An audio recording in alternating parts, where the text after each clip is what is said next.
Most people believe that more medical testing automatically means better health, especially after the age of 60. But here's the uncomfortable truth.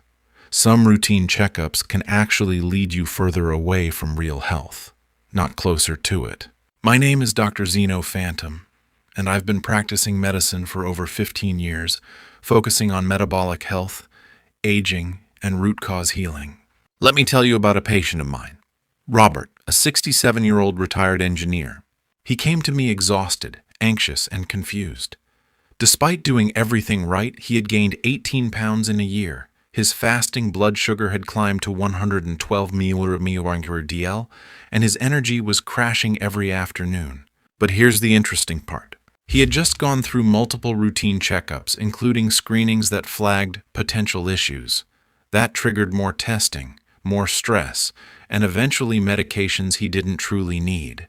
When we stepped back and looked deeper, the real issue wasn't what those tests were chasing.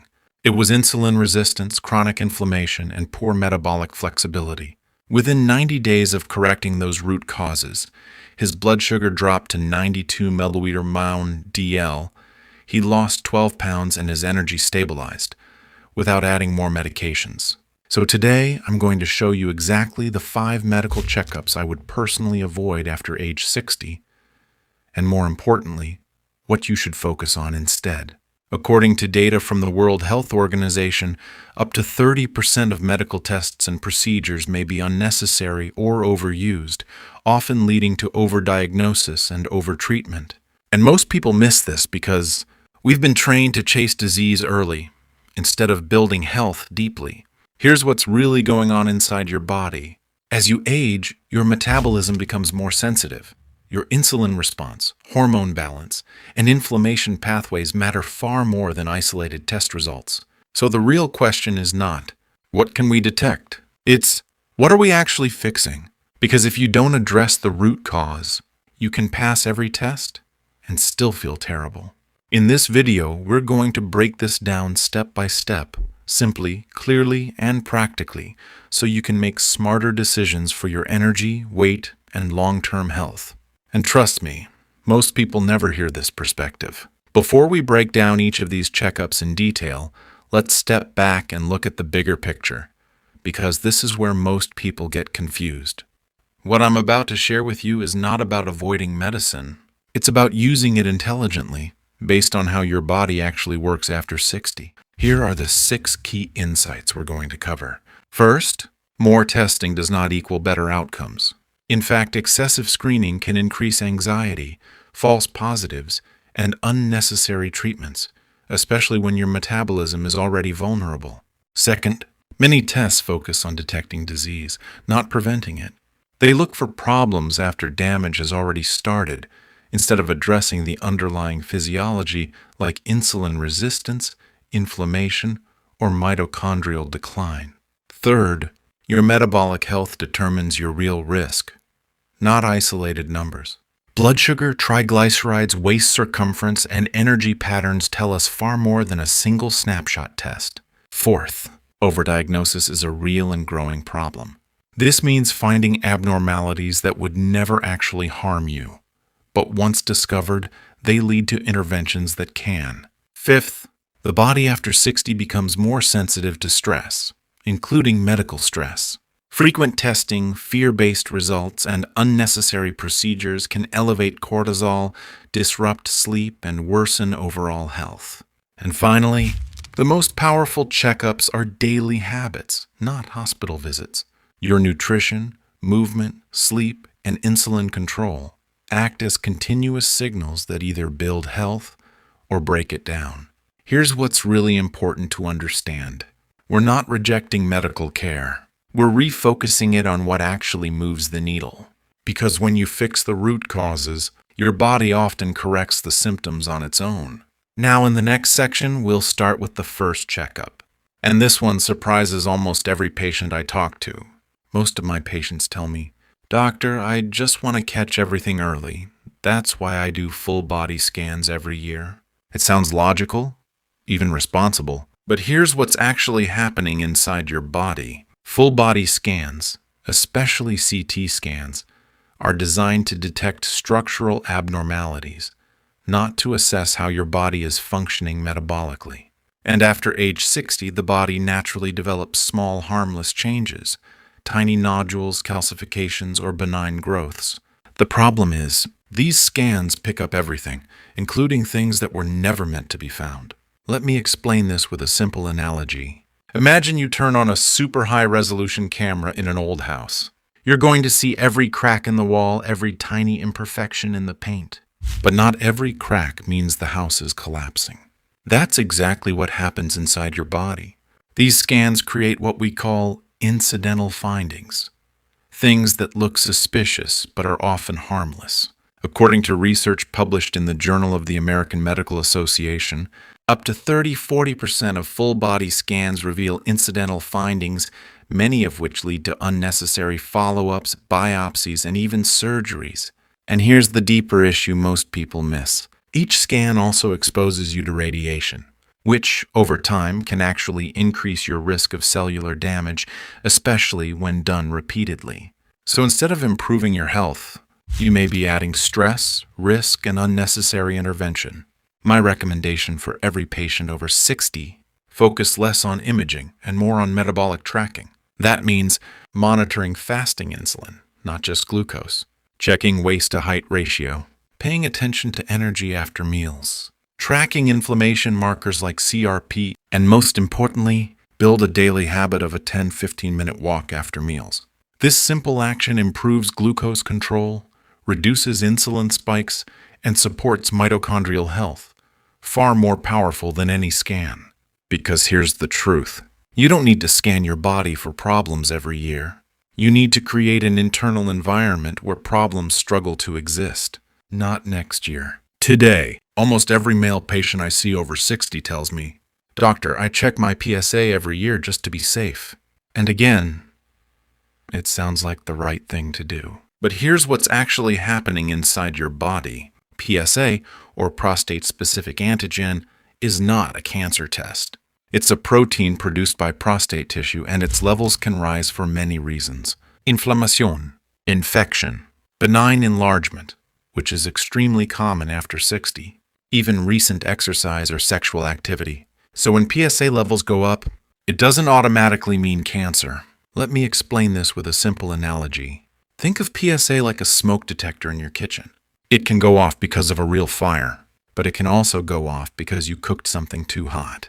The alarm is real, but the cause isn't always dangerous. That's exactly how PSA works. According to the U.S. Preventive Services Task Force, a significant percentage of men with elevated PSA do not have life-threatening prostate cancer, yet many still undergo biopsies or treatments. And here's where it becomes a real problem. Those follow-up procedures can lead to complications like infections, urinary issues, and even long-term side effects, all from something that may never have caused harm. But here's the deeper root cause most people miss. Prostate issues are often driven by chronic inflammation, insulin resistance, and hormonal imbalance, especially elevated insulin and disrupted testosterone to estrogen ratios. So instead of chasing PSA numbers in isolation, we should be asking, why is the prostate inflamed in the first place? My recommendation for every patient over 60: first, never interpret PSA alone. Always look at PSA velocity, how fast it's rising, free versus total PSA ratio, symptoms and overall metabolic health. Second, reduce inflammation at the root, eliminate refined sugar and seed oils, increase zinc-rich foods like pumpkin seeds, eggs, add cruciferous vegetables, broccoli, cabbage to support hormone balance. And one simple daily habit: spend 15–20 minutes in natural sunlight each morning. This helps regulate circadian rhythm, supports testosterone balance, and lowers systemic inflammation. Because when hormones stabilize, the prostate often calms down naturally. If this is helping you see your health differently, consider subscribing. I share content like this every day to help you take control of your body without unnecessary fear. And remember, don't react to a number. Understand the signal behind it, not later, now. Most of my patients say, "Doctor, I do a stress test every year to make sure my heart is okay." It feels proactive, even smart. But here's what's actually happening inside your body. A cardiac stress test is designed to detect significant blockages in blood flow to the heart, usually when arteries are already narrowed by 70% or more. In other words, it detects late-stage problems, not early dysfunction. And if you're not experiencing symptoms like chest pain or shortness of breath, the test often doesn't tell you what you think it does. Let me explain this with a simple analogy. Imagine checking traffic on a highway only when there's a complete traffic jam. Yes, you'll detect the blockage, but you've completely missed the early signs, like slowdowns, lane narrowing, or poor road conditions. That's exactly how stress tests work. They don't pick up early endothelial damage, insulin resistance, or inflammation, which are the real drivers of heart disease. According to the American Heart Association, a large percentage of heart attacks occur in people who previously had normal stress test results. And that's the wake-up call. Because the issue isn't just blockage. It's metabolic dysfunction damaging the arteries over time.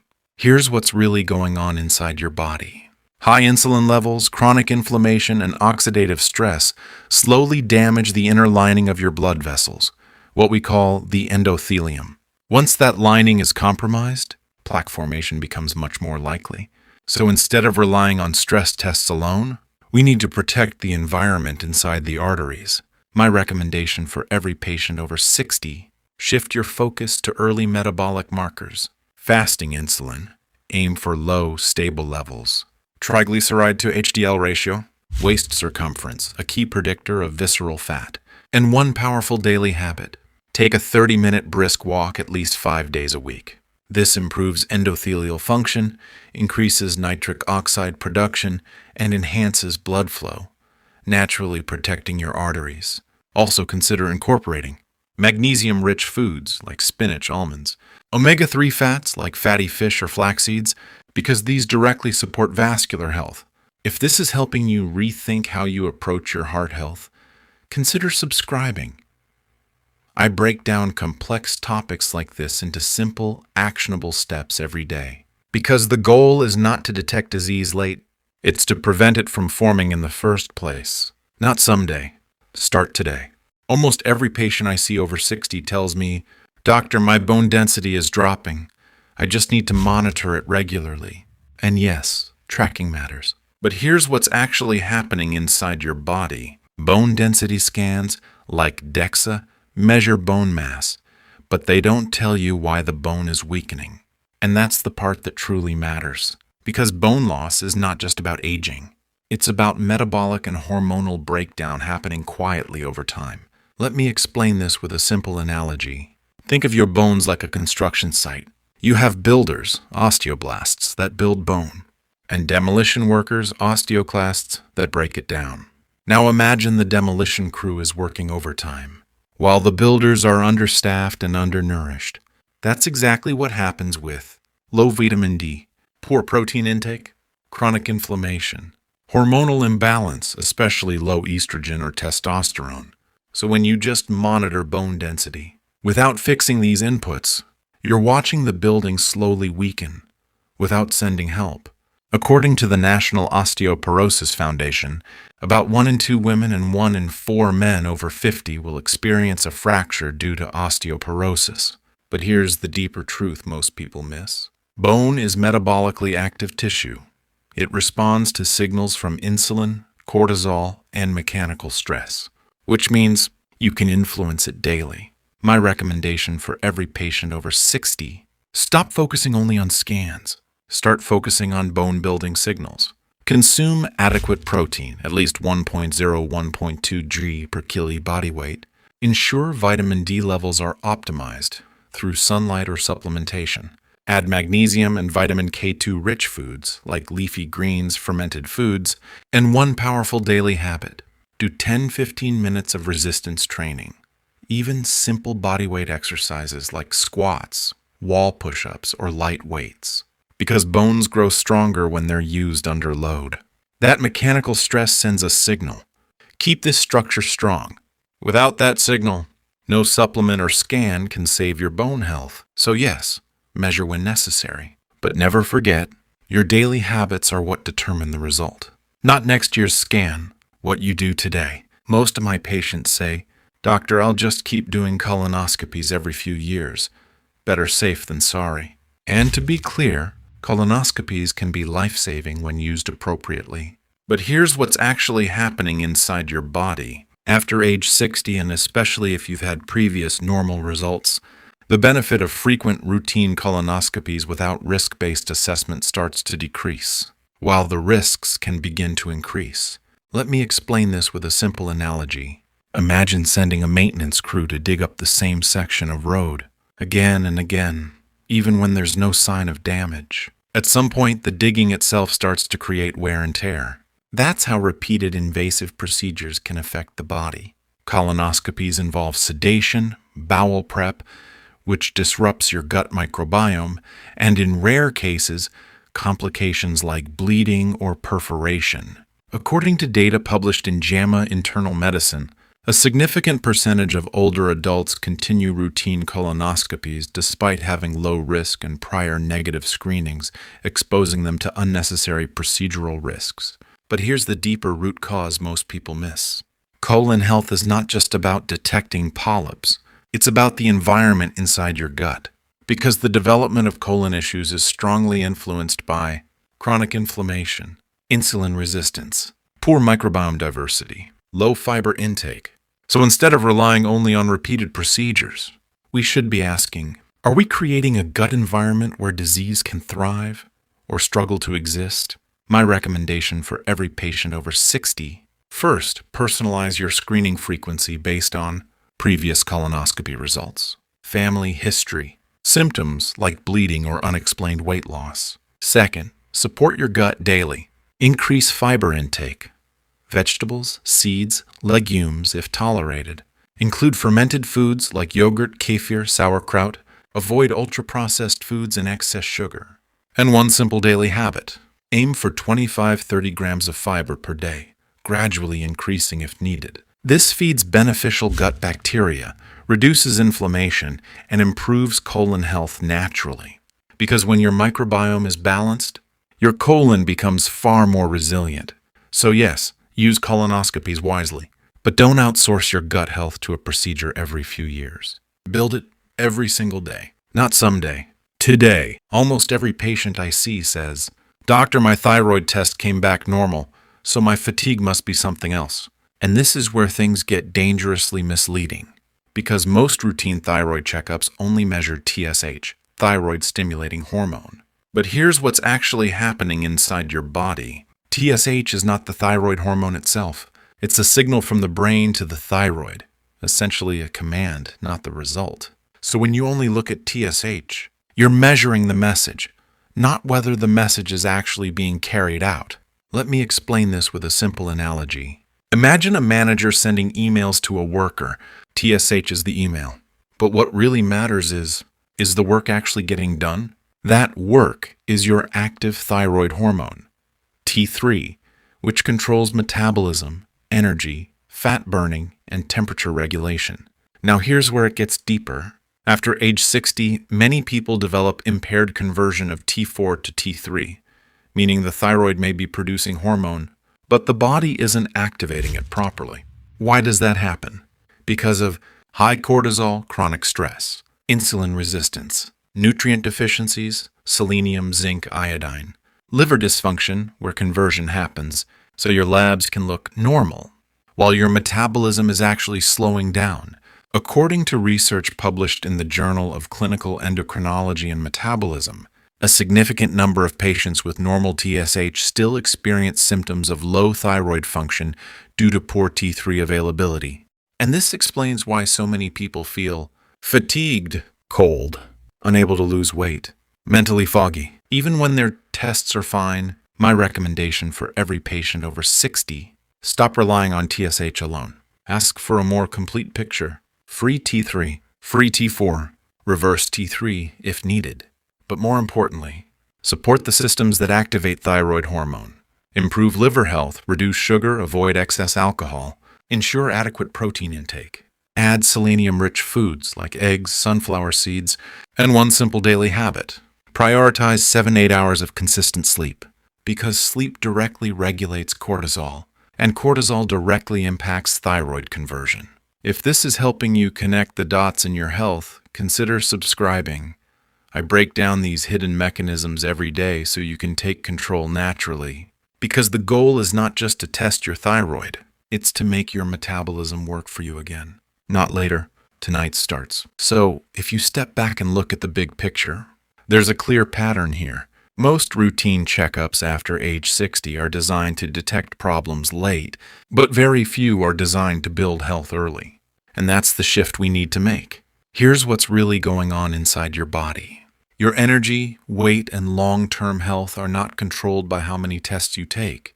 They're controlled by your metabolic environment, how stable your insulin is, how much inflammation is present, how well your hormones are balanced, how efficiently your cells produce energy. We talked about how full-body scans can create unnecessary fear, how PSA levels can be misinterpreted, how stress tests often miss early dysfunction, how bone density scans don't fix the root cause, how colonoscopies should be personalized, and how thyroid tests can miss the real issue. Different tests, but the same underlying truth. If you don't fix the system, the numbers don't matter. Because a normal result doesn't always mean optimal health, and an abnormal result doesn't always mean disease.